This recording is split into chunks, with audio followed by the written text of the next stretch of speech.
Hello everyone, welcome to my channel. Today we will start the topic glycolysis.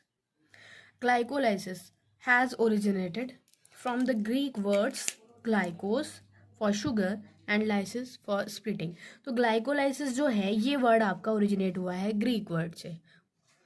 इसमें glyco का मतलब होता है शुगर और लाइसिस का मतलब होता है splitting, means break down of sugar और splitting of sugar. Okay, this is the meaning of glycolysis.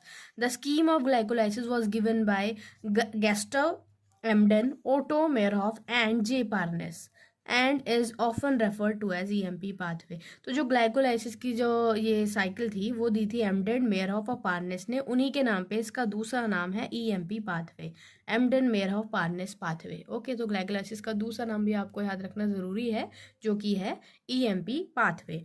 In anaerobic organisms it is the only process in respiration.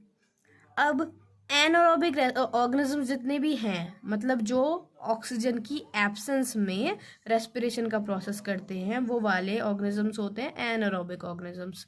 उनमें जो रेस्पिरेशन का प्रोसेस है यानी कंबशन ऑफ फूड है वो सिर्फ glycolysis है और कुछ नहीं है. ठीक है, और ये इन्होंने ऐसा क्यों बोला है? क्योंकि एरोबिक ऑर्गेनिजम्स में ग्लाइकोलाइसिस के बाद एक और प्रोसेस होता है क्रेब्स साइकिल, वो भी हम इस चैप्टर में पढ़ेंगे. ठीक है. Glycolysis occurs in the cytoplasm of cell and it's present in all living organisms. अब ये बात कर रहे हैं कि ग्लाइकोलाइसिस होता कहाँ है. पहले मैंने आपको बताया कि रेस्पिरेशन, सेलुलर रेस्पिरेशन में ब्रीदिंग और सेलुलर रेस्पिरेशन दो चीज़ें आती हैं. तो जो सेलुलर रेस्पिरेशन है उसी में आपका ग्लाइकोलाइसिस आ जाता है. तो जो ग्लाइकोलाइसिस है ये सेलुलर रेस्पिरेशन का टाइप है. ठीक है, तो ये जो है सेलुलर रेस्पिरेशन का स्टेप है, तो ये सेल लेवल पर होगा. ये आपको जानना ज़रूरी है.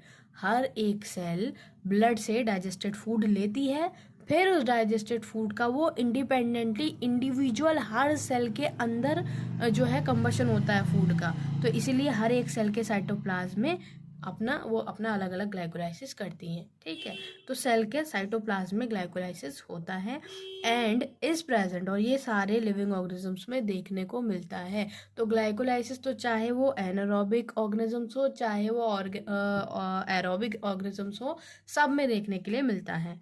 In this process, glucose undergoes partial oxidation to form two molecules of pyruvic acid. अब ग्लाइकोलाइसिस में क्या होता है, ग्लूकोज क्या होता है, उसका पार्शियल ऑक्सीडेशन होता है. पार्शियल मतलब इनकम्प्लीट ऑक्सीडेशन होता है और बनते क्या है, two molecules of pyruvic acid. यहाँ ध्यान देने वाली बात यह है कि वन मॉलिक्यूल ऑफ ग्लूकोज से two molecules of pyruvic acid बन रहे हैं. ठीक है, कैसे क्या बन रहे हैं वो भी साइकिल हम देखेंगे तब वहाँ बताएंगे. In plants, this glucose is derived from sucrose, which is the end product of photosynthesis or from storage carbohydrates. अब हम बात करें कि प्लांट्स में ग्लूकोज कहाँ से आ रहा है, क्योंकि प्लांट्स तो खाना ही नहीं खाते हैं, लेकिन वो अपना खाना खुद तो बनाते हैं फोटोसिंथेसिस से. तो फोटोसिंथेसिस में वो ग्लूकोज बनाते हैं, जैसे कि मैंने पढ़ाया हुआ है पिछले चैप्टर में, आपने पढ़ा होगा एनसीईआरटी के. फोटोसिंथेसिस में बनता ग्लूकोज ही है, लेकिन वो ग्लूकोज जो है स्टोरेज फॉर्म में नहीं रखते हैं. ओके, जैसे ही बनता है वैसे ही प्लांट्स उसको स्टोर करते हैं. तो स्टोर करने के लिए वो उसे सुक्रोज में कन्वर्ट कर देते हैं.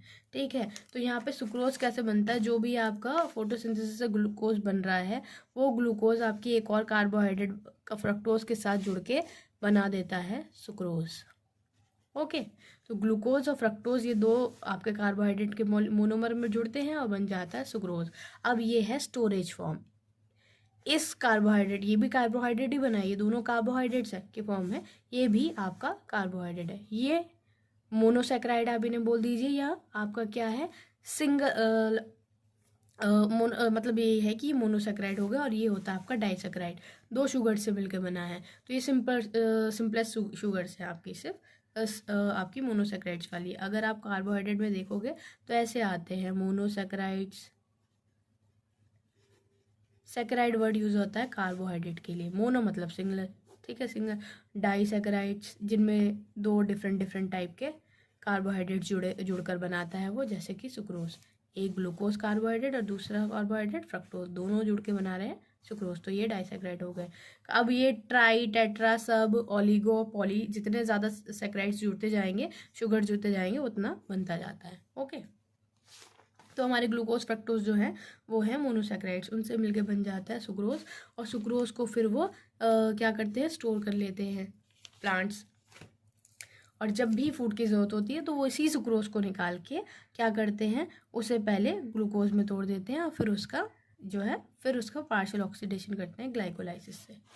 तो सुक्रोज स्टोरेज फॉर्म है, स्टोरेज कार्बोहाइड्रेट है, किसमें, प्लांट्स में। Sucrose is converted into glucose and fructose by the enzyme invertase.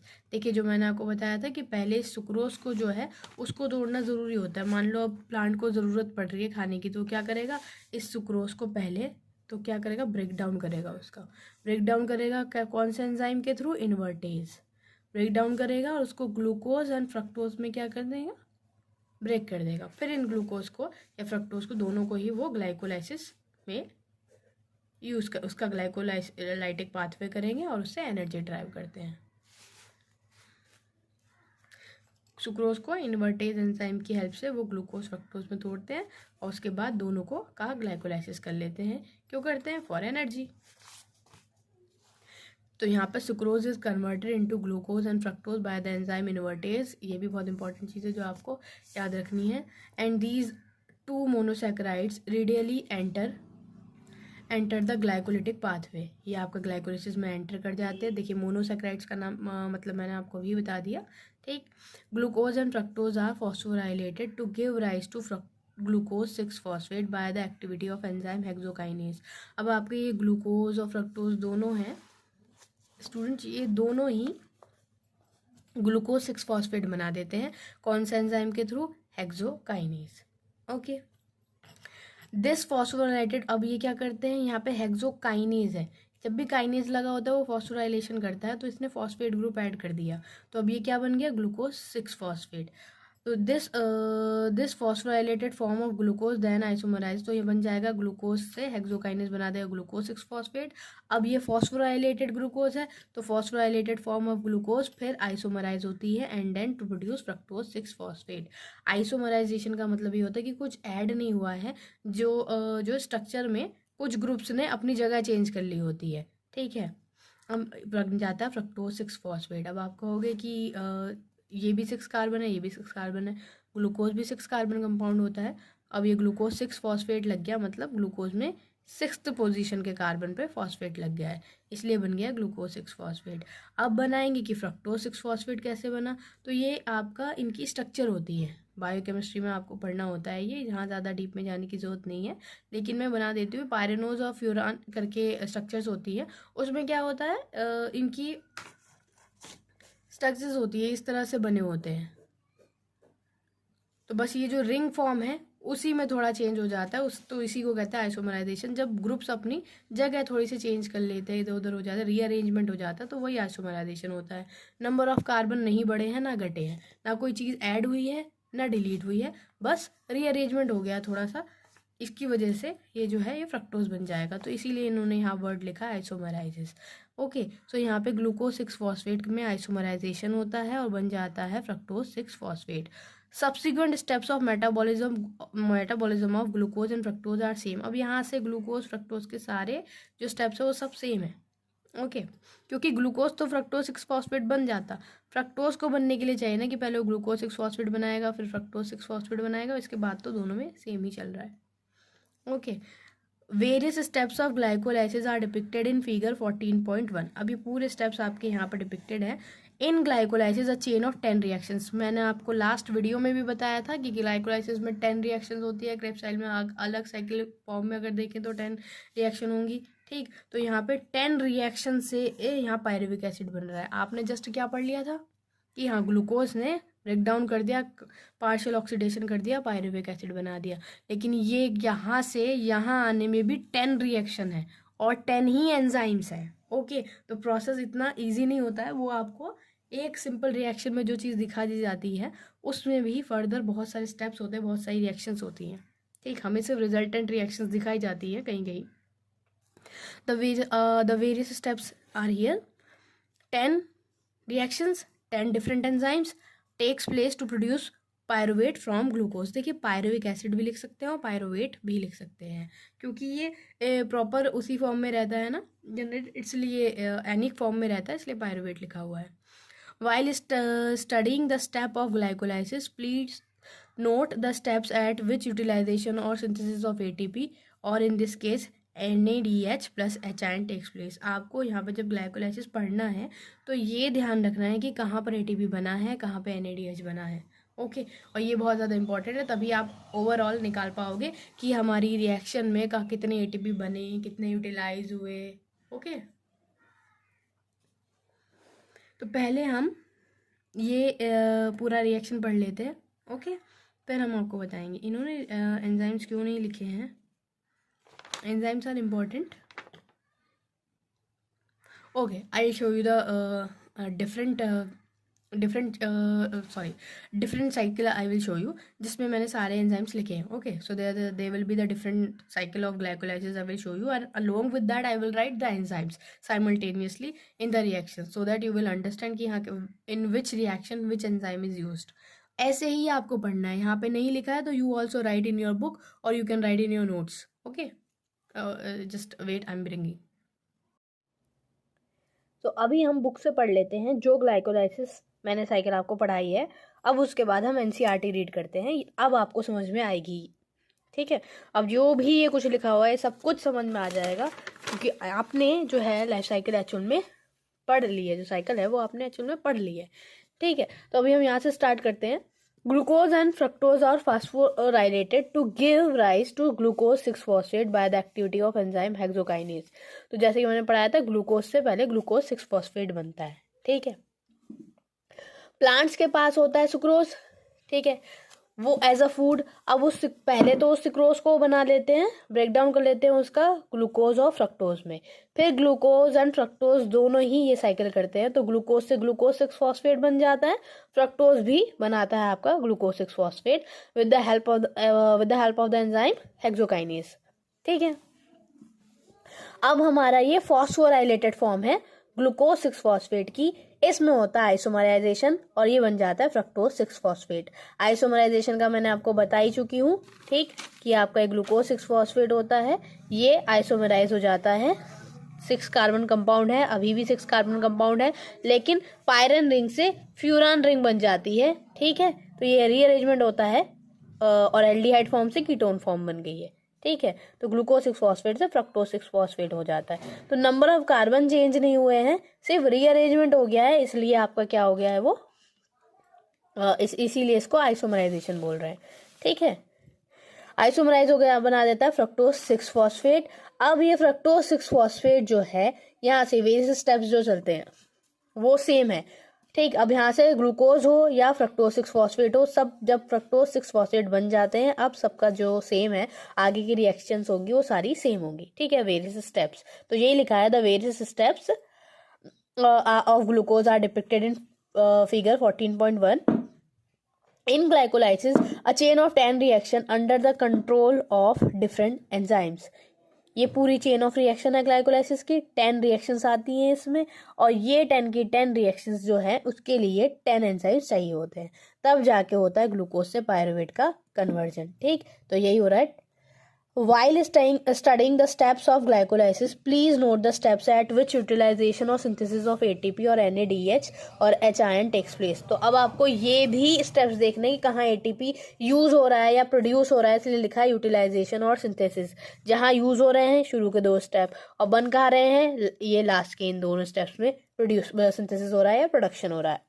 ठीक और NADH कहाँ बन रहे हैं यहाँ पर। तो ये वाले स्टेप्स आपको बिल्कुल अच्छी तरीके से याद होने चाहिए, और ये भी होना चाहिए पता कि कौन से वाले जो एंजाइम्स है वो इन स्टेप्स को कैरी आउट कर रहे हैं। ठीक है कैटालाइज कर रहे हैं। अब यहाँ से ATP is utilize at 2 steps. ATP use होता है 2 स्टेप पे, first in the conversion of glucose into glucose six phosphate. तो जहाँ पहला ग्लूकोज से ग्लूकोज 6-फॉस्फेट बन रहा है उसे बनाने के लिए भी यहाँ पर वो बन रहा है, इस सिंथेसिस में यहाँ पर भी आपका एक ATP यूज हो रहा है। ओके दूसरा ATP कहाँ यूज हो रहा है, सेकेंड वाला ATP यूज होता है in the conversion of fructose six phosphate to fructose one six bisphosphate. जब फ्रक्टोज 6-फॉस्फेट से फ्रक्टोज 1,6-बिसफॉस्फेट बन रहा है तब भी हमारा क्या हो रहा है ATP यूज हो रहा है। अब fructose 1,6 bisphosphate is split into dihydroxy acetone phosphate and 3-phosphoglyceraldehyde।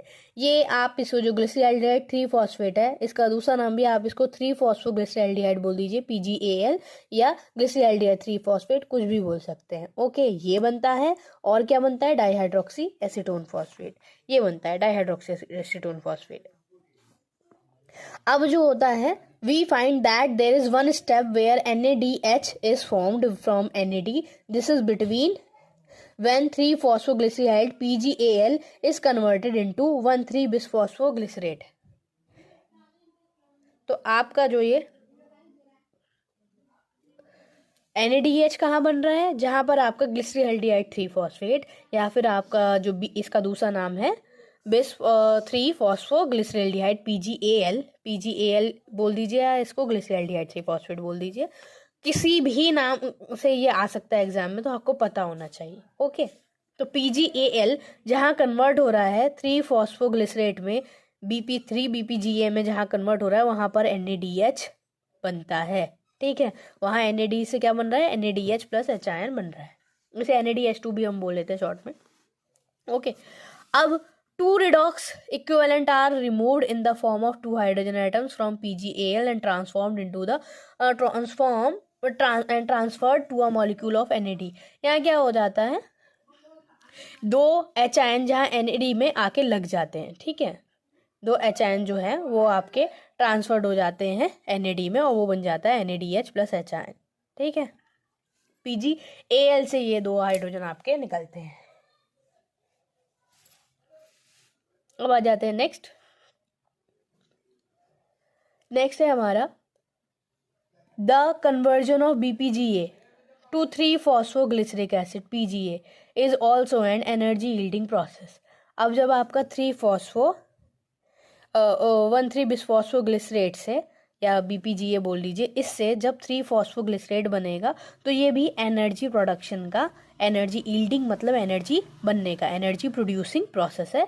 यहाँ पे एनर्जी बनती है कैसे? क्योंकि एक ATP मॉलिक्यूल यहाँ पर सिंथेसाइज हो रहा है, और दूसरा ATP मॉलिक्यूल कहाँ पर सिंथेसाइज होगा दोस्तों? दूसरा ATP मॉलिक्यूल सिंथेसाइज होता है आपका जब पैप, इसे पैप बोलते हैं, phosphoenol pyruvate, P for phosphoenol का E और पायरुवेट का P, पैप कन्वर्ट हो जाता है, फॉस्फोइनॉल पायरुवेट कन्वर्ट हो जाता है पायरुवेट में, या फिर बोल दीजिए पायरुविक एसिड में, तो वहां पर भी एक ATP बनता है। Can you calculate how many ATP molecules are directly synthesised in this pathway from 1 glucose molecule? So they are asking only synthesised, तो टोटल बने हैं 4 ATP। ओके, और नेट पूछेंगे तो नेट में 2 ATP हो गए। ये मैं समझा चुकी हूँ कैसे 4 कैसे 2, एक ATP यहाँ, एक ATP यहाँ, एक ATP इधर, एक ATP इधर, 2 हो गए। ये डाइहाइड्रोक्सी एसीटोन भी तो आपका बनाएगा ना, 2 ATP यहाँ पर ये बनाएगा, सिमिलर रिएक्शन करेगा, 2 यहाँ, टोटल कितने हो गए? 4 ATP सिंथेसाइज हो गए। और लेकिन 2 यहाँ यूटिलाइज भी हो जाते हैं, तो 2 माइनस करेंगे तो इन 4 में से सिर्फ 2 बचते हैं। तो पूरे ग्लाइकोलाइसिस में नेट ATP प्रोडक्शन कितना हुआ? 2 ATP नेट। ठीक है, pyruvic acid is then key product of glycolysis, तो ग्लाइकोलाइसिस का की प्रोडक्ट होता है पायरुविक एसिड।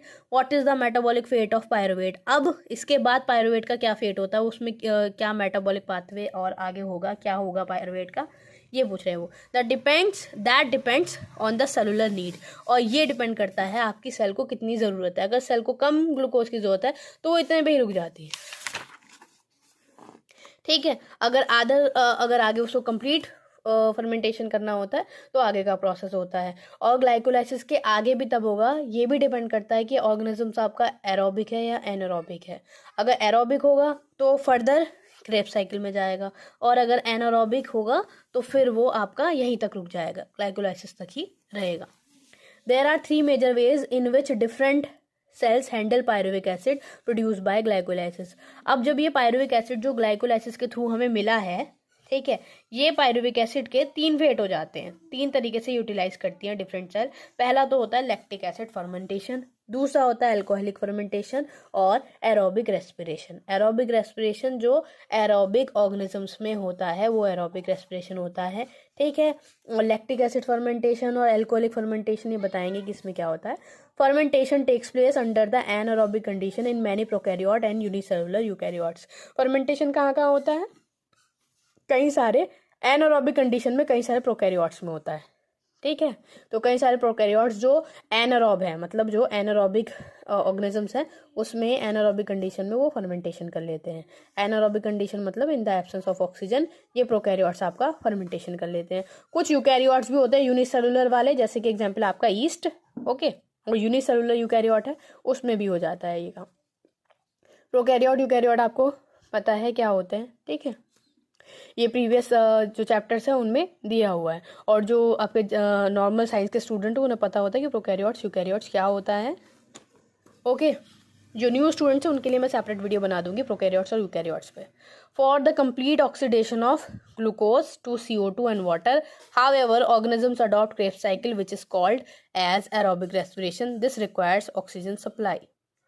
अगर ग्लूकोज का कंप्लीट ऑक्सीडेशन होना होता है, करना है कार्बन डाइऑक्साइड और वाटर तक, तब ऑर्गेनिजम्स को ग्लाइकोलाइसिस के बाद एक और साइकिल करनी पड़ती है, वो होती है क्रेब्स साइकिल।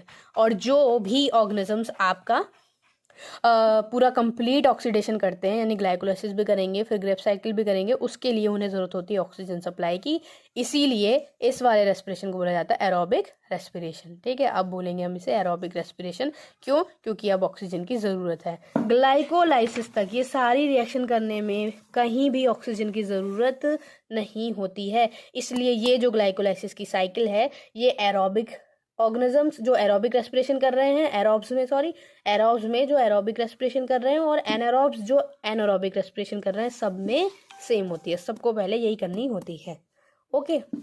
अब फर्मेंटेशन क्या है और ये एरोबिक रेस्पिरेशन क्या है और अल्कोहलिक लैक्टिक एसिड फर्मेंटेशन क्या है, ये हम पढ़ेंगे इस पार्ट में, और उसके बाद एरोबिक रेस्पिरेशन पढ़ेंगे हम इस पार्ट में। उसके लिए सेपरेट वीडियो है, मेरी नेक्स्ट वीडियो देखिएगा। तब तक के लिए thank you, have a nice day ahead.